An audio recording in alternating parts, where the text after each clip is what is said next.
Okay, last time we were talking about an overview of church history, and I think I'll just go ahead and do that, even though we're only talking about the early church. I've got a couple more screens. I'll give you these big periods, then we'll move on. So in early church history, I've divided, these are, obviously anytime you do this, it's somewhat arbitrary, right? But what I'm trying to do is identify themes and chronologically when those things happen. So, in early church history, we have the spread of Christianity, its beginnings and its growth, early growth, up to, I say 100. Some people might say, well, maybe you should go 110, 100. Okay, I'm just giving you round numbers, right? So I'm calling that sort of the first generation of the church, first generation. So by 100 or so, shortly thereafter, all of the apostles are no more, right? They're pretty much all died. They've been either killed or they die. And we're now into the second generation of the church. So I think that's different. And also we see persecution. There's been persecution certainly in that first stage during the spread of Christianity. But the persecution there has been primarily conflicts within Judaism. The Jews are saying, look, these Christians are not really Jews. And we'll say more about that, but let me just say this. Part of the idea here is that in the Roman world, they viewed the Jews in a different way than they viewed most religions. The Jews had a special relationship, if you will. This was brokered by Herod the Great, and the Herodians had brokered a deal that basically gave the Jews permission to sort of have their own temple and to not go to Roman temples and to not make sacrifices to Roman gods and things like that. Yes? If the Romans respected the Jewish religion, how do you think they would have thought of the Islam if they ever met? Islam. Well, they never met. If they did. Well, the only reason that they had a kind of respect for the Jews, it was a political deal between the Herodians and the Romans. It wasn't that they, maybe some Romans did, but most Romans did not view the Jews that way, and so they saw it as a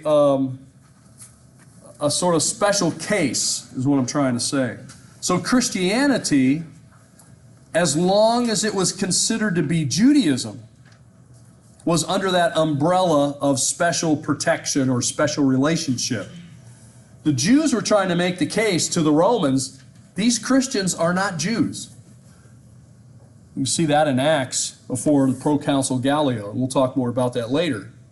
But once that change happens, and that happens during the reign of Nero, all right? So somewhere around 61, 62 AD, the Romans figure out or decide that Christianity is not the same as Judaism, and therefore, because the Romans only had two categories for religion. They had religio licita and religio illicita. They had legal religions and illegal religions.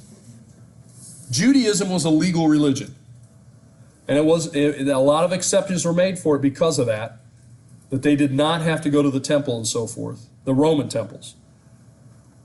Christianity, while it was under that, they were under that guide. So the Romans weren't if you look at the proconsul there in Acts, what does he say? He says, why are you Jews bringing me your conflict? You Jews are always fighting. Basically, I'm paraphrasing, but he says, you Jews are always fighting about things, and arguing and fighting over different things. That's not a matter for me. I'm a Roman consul. I deal with the law. I don't deal with your religious disputes. So you guys go deal with that on your own. That's basically what he says. So we know at that point that Gallio, the proconsul of Achaia, believes that the Christians are really a Jewish group like Pharisees, Sadducees, Zealots, Essenes, Christians. Right. Christians. Yeah, well, it's a division of Judaism. It's just another permutation, and probably the Romans didn't understand, all the nuanced differences between a Sadducee and a Pharisee, but they knew that the Jews took it very personally and very seriously, and now they got this other group called Christians, the followers of Christus or Christus. So, but once the Romans identify that as being something different, now a Roman persecution will begin. Also, can't really question what they would have done if they encountered Islam, because Islam would not exist for 500 years. Yeah, so I don't know. My guess is it would not have gone well. My question, is if they ever met. Mm-hmm. Yeah, if they ever met. Well, No, Islam did not even exist. my guess would be they would be considered an illegal religion and persecuted because they wouldn't go to the temples and Roman temples and sacrifice. Yes? Would you think the reason the Roman Empire eventually made that separation would have been pressure from Jewish religious leaders trying to get Christianity? Well, I mean, it's obvious the Jewish religious leaders are trying to make that case. I can't point to an event where that happens, but it's there, and Nero, during the reign of Nero, that decision is made. Either by Nero personally, or he's being encouraged by others. We know obviously the fire of Rome is blamed upon Christians, and it's not blamed upon Jews. And that Christians are being persecuted individually, not all the Jews being persecuted, but the Christians being persecuted because they are Christians. But we know just a few years earlier, the Roman official says this is a Jewish matter.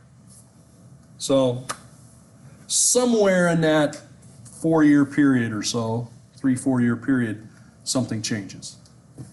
Legally, officially.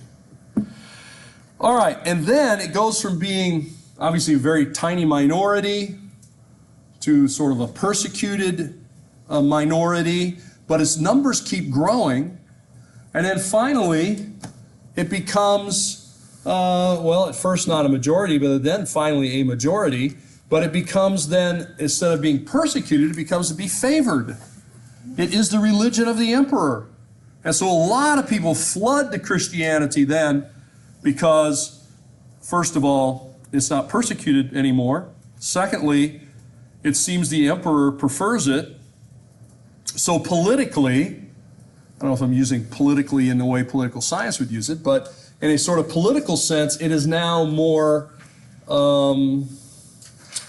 it's more beneficial to be a Christian than not, because the emperor prefers it, and of course it's easier. If you put in quotes, easier, because you don't have to worry about giving up your life to become one.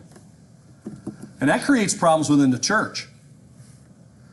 Because now you had people who flood into the church here after the conversion of Constantine. The people there say, the other people who were in it that whole time during the persecution say, where were you? 10 years ago. Where were you 20 years ago? Where were you when it was hard? Now that it's easy, you're here. So you see how that could create a division within the church. We're the tough Christian. We're the real Christians because we were here first. You just joined when it got easy. So are you really a Christian? Yes. How did they so easily transition from being polytheistic and for like centuries, and then just going, well, we're just going to believe in one God now? You talking about the Romans that convert to Christianity? After the emperor, Yeah, after the emperor. Well, here's the thing. A lot of the Roman religion was kind of official religion.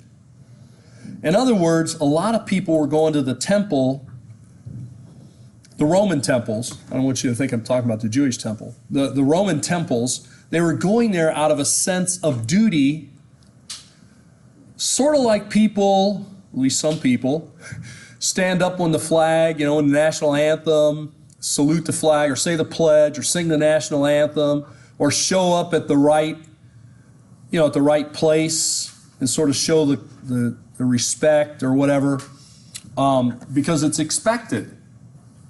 So in other words, you have almost a mixture of what you might call patriotism or nationalism as a part of going to the temple. Because this is one of the charges against the Christians. The Christians never went to the temple.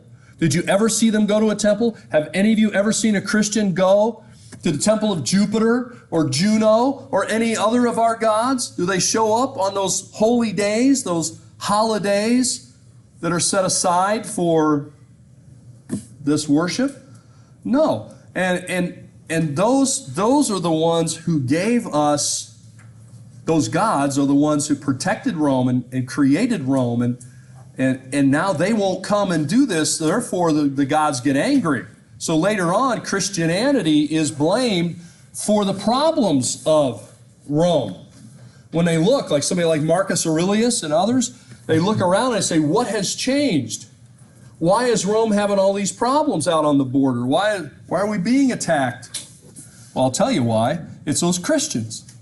Those Christians don't honor the gods. Those Christians are not doing their civic duty, their religious duty. We're kind of mixed. So I think, if the emperor converts, I don't think it's such a big deal for them to convert, for some of them. Because, okay, this is just now the new official religion. Although technically under Constantine, it's not the official religion. That will come later. He passes a law that makes all religions legal. Remember I said Romans have legal and illegal religion? What Constantine does with the Edict of Milan is he issues a decree that makes all religions legal within Rome. And we're out of time. All right, we'll pick it up next time.